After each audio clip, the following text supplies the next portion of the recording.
Alright, this is part 2 of my review on the Well R4, aka the H&K MP7. In part 1, I described how the features of the gun, the construction, who made it, China, and the magazine, and its comparity to the Tokyo Mari.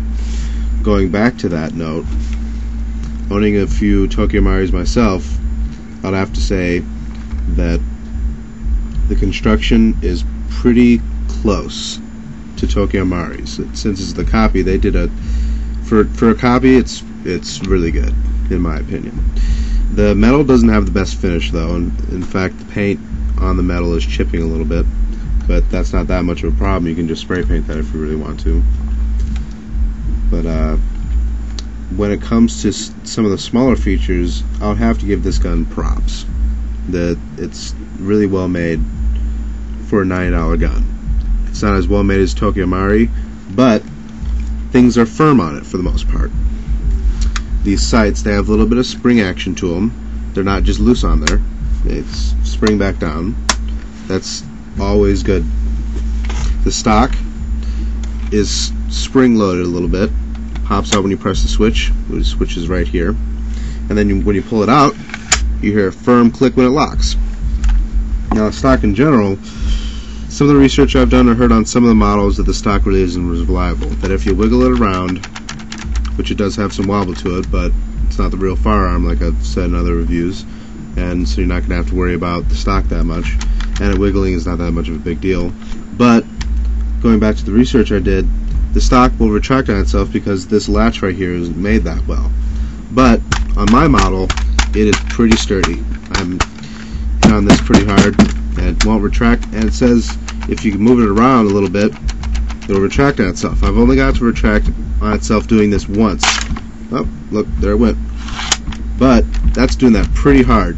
And since it isn't the real fire, I'm not going to be jamming this against your shoulder for dear life. So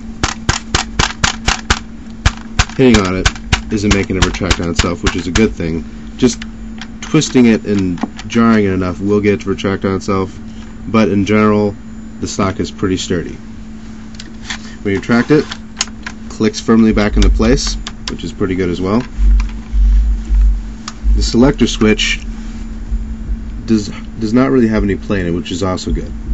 Has safe right here, clicks down in the semi, and clicks down in automatic. It's really good to hear those clicks.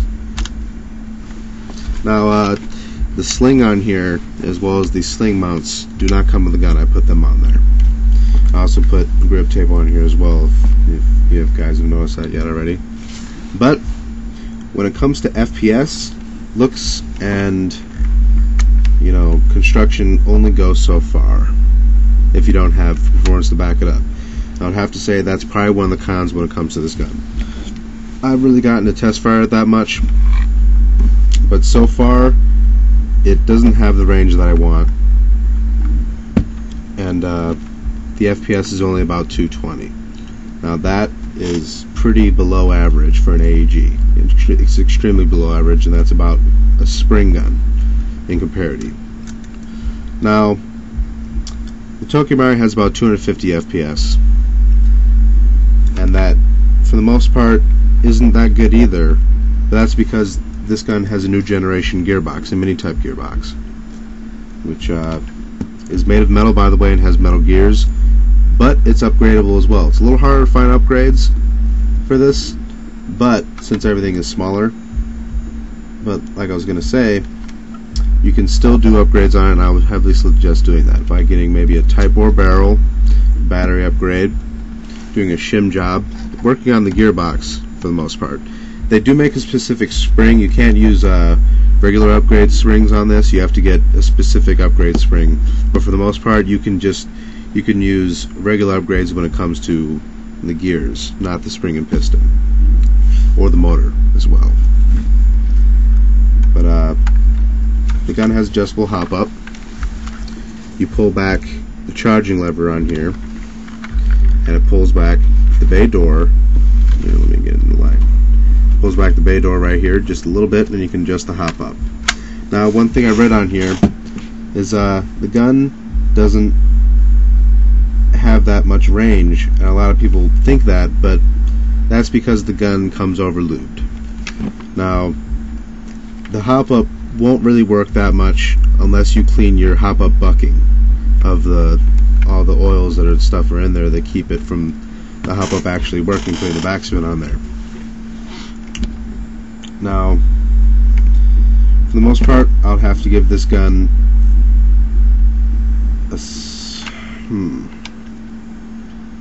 probably an 8 out of 10. For $90, I'm extremely impressed with it. It's got good heft construction. It does have its cons, but for the most part, the gun is really good for $90. Great copy of the Tokyo Mari. You can upgrade it just fine, and for the most part, it's good for its job.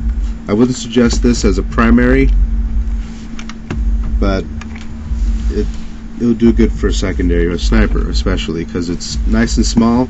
You can unfold it into a larger weapon in seconds, and you got a fully usable PDW that you can fold back down and just throw on your shoulder. One other thing I would like to include, though, about the construction on this is the battery compartment. It has a small little feature in it. So this is just showing how you get into the battery compartment. The front comes off. There's a small little switch right here that's right under this lip. You press, you pull that off. The battery is a 7.2 volt little stick battery. It's definitely not as big, but it slips right in the gun, right in the front right here. No need to connect any wires. And you just click it into place. The gun is semi and automatic.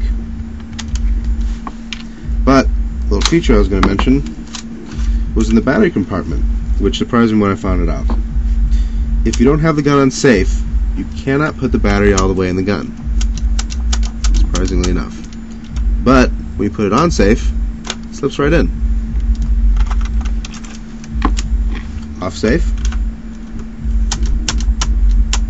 on safe, slips right in. That about concludes my review for the Well R4.